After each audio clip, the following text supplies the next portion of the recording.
Hello everyone, welcome back to my YouTube channel. आज मैं आपको इग्नू के course BESC 142 life long learning करवाऊंगी।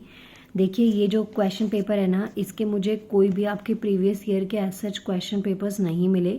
ये क्वेश्चंस मैं आपके असाइनमेंट में से करवा रही हूँ, जो कि मुझे लगा कि काफ़ी अच्छे क्वेश्चंस हैं और आपको इनकी नॉलेज होनी चाहिए। मैंने सिर्फ सब्जेक्ट के नाम को ध्यान में रखते हुए इन क्वेश्चंस को चूज़ किया है, क्योंकि ना इग्नू में एक चीज़ की स्पेशलिटी है कि जो भी आपका सब्जेक्ट का नेम होता है उसके आसपास के क्वेश्चंस आपसे ज़रूर पूछे जाते हैं। तो बस इसीलिए मैं इस वीडियो को रिकॉर्ड कर रही हूँ। फर्स्ट क्वेश्चन से स्टार्ट करते हैं। Explain the concept and the scope of life long learning. आपसे पूछा गया है कि लाइफ लॉन्ग लर्निंग जो है ना, उसका कंसेप्ट और स्कोप क्या है। अगर हम इस बेसिक वर्ड को देखें, लाइफ लॉन्ग लर्निंग, तो हम सबको पता है कि हम ना बर्थ से लेके टिल डेथ कुछ ना कुछ किसी ना किसी फॉर्म में सीखते रहते हैं।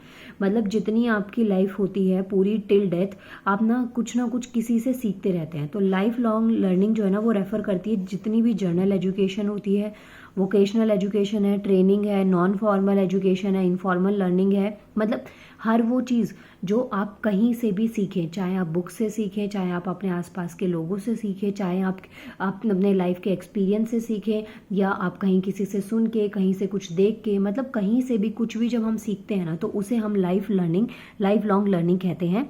और लाइफ लॉन्ग लर्निंग में ना ये सारे कंसेप्ट आते हैं जो कि हम थ्रू आउट लाइफ सीखते हैं। इन सब का रिजल्ट क्या होता है, मतलब ये जो चीज़ें आप सीख रहे हैं, वोकेशनल है, एजुकेशन है, ट्रेनिंग है, नॉन फॉर्मल एजुकेशन है, जैसे आप स्विमिंग क्लासेस लेते हैं, एक्स्ट्रा क्लासेस आप लोग लेते हैं, लाइक कि आप म्यूज़िक सीख रहे हैं, कोई इंस्ट्रूमेंट सीख रहे हैं, डांस सीख रहे हैं, सालसा या कुछ भी, मतलब आप अलग से कुछ सीखते हैं, तो इसकी क्या एडवांटेज है, क्या रिजल्ट है। तो ये क्या है, result in improvement in knowledge, skills and competence with a personal, civic, social और एम्प्लॉयमेंट रिलेटेड टू पर्सपेक्टिव। देखिए, जब आपकी स्किल्स अच्छी होती है ना, तो एक तो ये आपकी रिजल्ट में इम्प्रूवमेंट लेकर आती है, आपकी स्किल्स को डेवलप करवाते हैं। उसके साथ साथ में आपकी जो एम्प्लॉयमेंट अपॉर्चुनिटीज़ है ना, वो भी और ज़्यादा बढ़ जाती हैं। तो ऐसे पॉइंट्स में आप इस आंसर में लिख सकते हैं। क्वेश्चन बहुत ईजी है, ज़्यादा टफ नहीं है, तो आप आराम से इस क्वेश्चन को सॉल्व कर सकते हैं। नेक्स्ट क्वेश्चन है, what is difference between formal and non formal system of education. ये क्वेश्चन अब बहुत इंपॉर्टेंट है। हो सकता है आपसे ना शॉर्ट नोट आ जाए कि फॉर्मल सिस्टम ऑफ एजुकेशन क्या है, या फिर पूछ लिया जाए non formal system of education क्या है। तो देखिए, वर्ड बाय वर्ड मैं आपको समझा रही हूँ। यहाँ पे डिफरेंसेस है, मैंने आपको पैराग्राफ की फॉर्म में लिख के दिया है, आप चाहें तो इसको डिफरेंसेस में भी लिख सकते हैं। सबसे पहले पढ़ेंगे फॉर्मल सिस्टम ऑफ एजुकेशन। तो ये एक स्पेसिफिक एजुकेशनल एक्टिविटी होती है जिसके अंदर बच्चा जो है ना, वो क्लासरूम में सीखता है। ठीक है, लर्न्स इन द क्लासरूम। मतलब जब क्लासरूम एक्टिविटीज़ होती हैं, जैसे आप स्कूल में कोई चीज़ सीखते हैं ना, तो वो हमारी फॉर्मल टाइप ऑफ एजुकेशन में आती है। एक ट्रेडिशनल और एक सिस्टमेटिक मैनर में जब कोई चीज़ सिखाई जाती है, तो वो हमारी फॉर्मल एजुकेशन होती है। फॉर्मल एजुकेशन जो है ना, ये यूजुअली आप देखेंगे या तो टीचर्स या फिर जो प्रोफेसर्स होते हैं या सब्जेक्ट स्पेशलिस्ट होते हैं, उनके थ्रू फॉर्मल एजुकेशन हमें दी जाती है। अब ये जो फॉर्मल टाइप ऑफ एजुकेशन है ना, ये प्रोवाइड करती है एक वेल स्ट्रक्चर एजुकेशन सिस्टम को। जैसे कि आप देखेंगे, जब आप स्कूल में जाते हैं, आपके पास में असाइनमेंट्स होते हैं और यूनिट टेस्ट होते हैं, क्लास टेस्ट होते हैं, एनुअली एग्जाम्स होते हैं, और उसके अलावा आपके ईयरली बेसिस पे भी एग्जाम होते हैं। तो ये क्या है, ये एक फॉर्मल टाइप ऑफ एजुकेशन है जो कि एक structural education system, well structured education system हमें प्रोवाइड करता है कि आपको पूरे ईयर को, आपके एक पूरे सेशन को, एक पूरी क्लास को ना आप डिवाइड कर दिया जाता है पार्ट्स में कि आपको टाइम टू टाइम ये एक्टिविटीज़ में पार्टिसिपेट करना है। उसके बाद में देखिए नेक्स्ट में, और दूसरी चीज़ जो फॉर्मल टाइप ऑफ एजुकेशन है ना, इसका एडवांटेज ये होता है कि आप ना थ्रू आउट द ईयर, मतलब जो भी आपका एक साल होता है ना, उसमें आप कॉन्टिन्यूशन में पढ़ाई के टच में रहते हैं और आपको चीज़ें काफ़ी हद तक नई नई सीखने को मिलती हैं। वहीं अगर हम देखें, जैसे आप अभी ये इग्नू से कर रहे हैं, SOL से करते हैं, कहीं भी डिस्टेंस मोड पे करते हैं, तो आपने देखा होगा 99% बच्चे ना सिर्फ एग्जाम से 2-3 दिन पहले पढ़ रहे होते हैं, 2 दिन पहले भी कई बार पढ़ रहे होते हैं। इवन कुछ तो ऐसे भी होते हैं जो सिर्फ 1 दिन पहले पढ़ रहे होते हैं। तो वहाँ पे ना हम बुक्स के या एजुकेशन के ज़्यादा रेगुलर टच में नहीं होते, लेकिन फॉर्मल टाइप ऑफ एजुकेशन में हम लोग काफ़ी उस बुक के टच में रहते हैं। नेक्स्ट देखिए, फॉर्मल टाइप जो है ना, वो हेल्प करता है evaluate and analyse the proper uses of learning skills in their daily lifes. मतलब जो फॉर्मल टाइप ऑफ एजुकेशन है, ये हेल्प करता है कि जो डेली बेसिस पे हम सीख रहे हैं ना, जो भी आप लर्निंग स्किल्स आप अपनी इंप्रूव करें, उसको हम डेली लाइफ में कैसे यूज़ कर सकते हैं, और एक्सपीरियंस गैदर करने में हेल्प करता है कि आपने क्या क्या चीज़ें सीखी, गलत सही करके आप बहुत सारे जो एक्सपीरियंस है ना और वो गेन करते हैं, प्लस नॉलेज आपको बहुत ज़्यादा मिल जाती है, आपकी स्किल्स बहुत ज़्यादा डेवलप हो जाती हैं।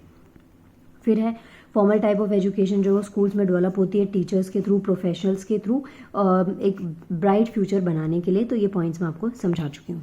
अब बात करते हैं नॉन फॉर्मल एजुकेशन की। नॉन फॉर्मल एजुकेशन में ना ये एक लाइफ लॉन्ग प्रोसीजर होता है, मतलब आप सीखते चले जाते हैं, सीखते चले जाते हैं। इसके अंदर हाईली क्वालिफाइड स्किल्स की रिक्वायरमेंट होती है, एटीट्यूड्स और values that are also essential for child's growth and development. तो ऐसे ना हमें इनकी ज़रूरत होती है, मतलब हाई एटीट्यूड स्किल्स आपको होनी चाहिए। जैसे फॉर एग्जांपल स्विमिंग क्लासेस जो है ना वो नॉन फॉर्मल एजुकेशन का एक पार्ट है। अगर आपके अंदर डर है, अगर आप में गट्स नहीं है इस पानी में जाने के, आपको ये डर रहेगा हर वक्त कि आप डूब जाएंगे, तो आप कभी भी उस जो स्किल है ना उसको नहीं सीख पाएंगे। तो नॉन फॉर्मल एजुकेशन जो है ना इसमें हाई वैल्यूज जो होती हैं वो ऐड करी जाती हैं। फिर देखिए नॉन फॉर्मल एजुकेशन भी वेल प्लान्ड और वेल स्ट्रक्चर्ड प्रोग्राम होता है, जिसके अंदर सोशल और पर्सनल एजुकेशन बच्चे को दी जाती है उसकी स्किल्स को एनहेंस करने के लिए। नॉन फॉर्मल जो है ना वो प्रोवाइड करता है रियल लाइफ एक्सपीरियंस बच्चों के, जिसमें कि लर्निंग स्किल्स डेवलप होती हैं, उसके साथ साथ में इंटेलेक्चुअल पावर जो है ना वो भी इफेक्टिवली इंक्रीज होती है। जैसे मान लीजिए सिर्फ बुक्स पढ़ के आपके अंदर कॉन्फिडेंस नहीं आ सकता, जब आप सोशली लोगों से कनेक्ट होते हैं आपका कॉन्फिडेंस बिल्ड होता है, आपकी कम्युनिकेशन स्किल्स जो है ना वो काफ़ी ज़्यादा बिल्ड हो जाती है। फॉर एग्जाम्पल जब तक आप स्कूल लाइफ में रहते हैं आप में ज़्यादा कॉन्फिडेंस नहीं होता, आप बहुत कम चीज़ें कर पाते हैं, लेकिन आज की डेट में स्कूल में ना बहुत सारी एक्टिविटीज़ टीचर्स ने इंक्लूड कर दी हैं, जिससे कि बच्चे में नॉन फॉर्मल एजुकेशन जो है ना वो भी बढ़े। जैसे फॉर एग्जांपल डिबेट होती है, अलग से एक्स्ट्रा क्लासेस होती हैं, नॉर्मल एकेडमिक्स के अलावा आपको लैंग्वेज और अलग अलग स्किल्स, अलग अलग एक्टिविटीज़ में पार्टिसिपेट करने के लिए मोटिवेट किया जाता है, इनकरेज किया जाता है कि आप वो चीज़ें और अच्छे से सीखिए। नॉन फॉर्मल एजुकेशन में कुछ आपको एग्जांपल दे रखे हैं, जैसे स्विमिंग क्लासेस हो गया, स्पोर्ट्स क्लब हो गए, स्टूडेंट्स के लिए बनाए जाते हैं। रीडिंग अगर ग्रुप में रीड करें, एक होता है सेल्फ स्टडीज़, जब अगर आप सेल्फ स्टडी लिखेंगे ना तो वो आपके पास में फॉर्मल एजुकेशन होता है कि आप खुद से पढ़ रहे हैं, लेकिन जब आप ग्रुप में पढ़ेंगे और डिबेट करेंगे सोसाइटी में, ग्रुप में डिबेट करेंगे, तो ये सब हमारे पास non formal form of education में आता है। इसके अलावा देखिए मैंने ना यहाँ पे कुछ और क्वेश्चंस लिखे हैं। मैंने सोचा था कि ना मैं सारे क्वेश्चंस को डिटेल में एक्सप्लेन कर दूँ, लेकिन ना फिर बहुत ज़्यादा टाइम लग रहा है क्योंकि मुझे ना सारी चीज़ें वर्ड टू वर्ड लिखनी पड़ रही है, मेरे पास बुक नहीं है और जो ये PDF है उससे ना स्क्रीनशॉट भी नहीं लिया जा रहा है सच, क्योंकि उसमें भी बहुत सारी चीज़ें हैं जो आपको समझ आनी चाहिए और एग्ज़ाम में टाइम कम है, इसलिए मैंने सोचा आप एक बार ना इनको जस्ट बुक है तो बुक, अदरवाइज़ आप PDF डाउनलोड करके एक सिंगल गो में रीड कर लेंगे तो आपको काफ़ी चीज़ें ना समझ आ जाएंगी। वैली क्वेश्चंस हैं। क्वेश्चन 3 है how can poverty be tackle through life long learning. Okay, कि लाइफ लॉन्ग लर्निंग से पॉवर्टी, गरीबी को कैसे टैकल किया जा सकता है, कैसे गरीबी को हटाया जा सकता है, कैसे हम इम्प्रूवमेंट ला सकते हैं सोसाइटी में। नेक्स्ट क्वेश्चन है how did social movements in India led to the development of life long learning. Next है discuss the implications of global context for life long learning, ये क्वेश्चन भी इंपॉर्टेंट है। Next है compare and contrast the features of industrial society and knowledge society. ये जो है ना इस पे आपका शॉर्ट नोट भी आ सकता है, लाइक इंडस्ट्रियल सोसाइटी पे शॉर्ट नोट लिखिए या फिर नॉलेज सोसाइटी, ऐसे भी आपसे पूछा जा सकता है। नेक्स्ट क्वेश्चन है discuss the status of life long learning as on the academic discipline. Last question है हमारे पास इस वीडियो का, what are the key elements and the outcomes of national skill qualification framework, NSQF के बारे में आपको लिखना है और ये क्वेश्चन वेरी वेरी इंपॉर्टेंट है। इसके अलावा गाइज आप मुझे टेलीग्राम पे ज्वाइन कर सकते हैं, इग्नू एग्जाम्स, जहाँ पे मैं आपको ये नोट्स की PDF शेयर कर देती हूँ।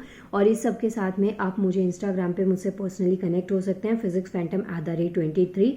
आपकी कोई भी क्वेरीज हैं एग्जाम रिलेटेड, कोई भी डाउट है तो आप वहाँ पे कमेंट कर सकते हैं। And thank you so much, जितना हो इस वीडियो को शेयर करिएगा। मिलते हैं नेक्स्ट वीडियो में। Thank you everyone.